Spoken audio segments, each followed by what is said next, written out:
On our wedding day, we have beautiful visions of growing old together, building a family, and enjoying a life of passion, fun, and romance. However, over half of first marriages and 60% of second marriages go down in flames before those dreams ever blossom. What goes wrong? Why do some couples succeed when others fail? It may surprise you to learn that the answer isn't that some couples fight while successful couples don't. Researchers at the University of Washington, led by Dr. John Gottman, have identified that fighting can actually be one of the healthiest things a couple can do.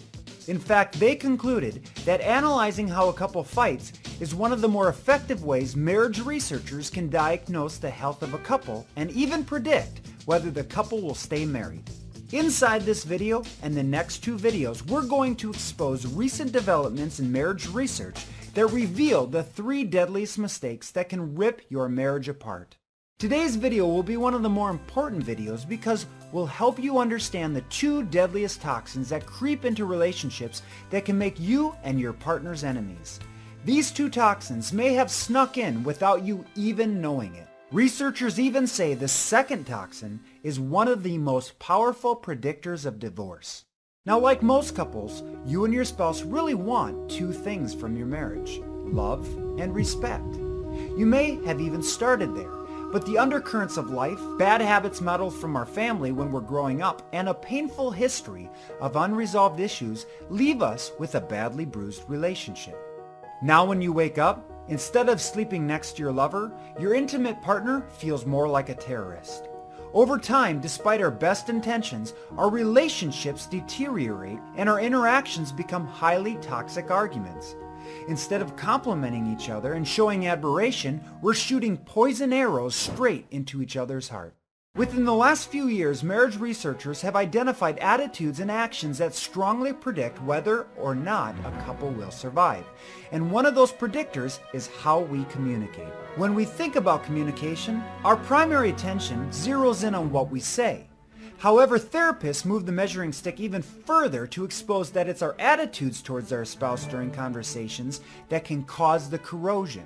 Dr. Brent Atkinson, senior faculty member at Northern Illinois University and director of the postgraduate training at the Couples Research Institute in Geneva, Illinois, points out that one of the most important things we know about people who are destined to succeed in their relationships is that they deliver complaints differently from those who are destined to fail. For example, a healthy couple is able to express their dissatisfaction with each other by expressing their true feelings without sugarcoating their message. But the difference between success and failure can be separated by the 2 communication toxins a successful couple avoids, and these are criticism and contempt. While a simple complaint can be a healthy way to express your disappointment, such as, "I prepared a special dinner tonight, and it really hurt my feelings that you didn't call me when you were going to be late."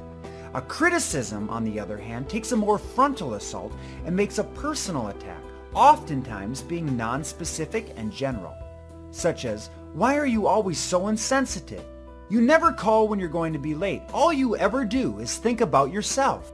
Criticism is normal for all couples, but as Dr. John Gottman points out, the problem occurs when pent-up anger and unresolved issues fuel more and more criticism.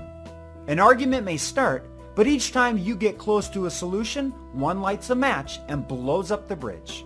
Criticism can start like an annoying weed and quickly spread out of control like a dangerous virus. The other force that sabotages marriages is explained in detail inside Dr. John Gottman's book, Why Marriages Succeed or Fail. This force is contempt. Contempt is best described as psychological abuse. This is when your unresolved anger turns into disgust. A person showing contempt puts themselves in a higher position and makes a point to erode their partner's character.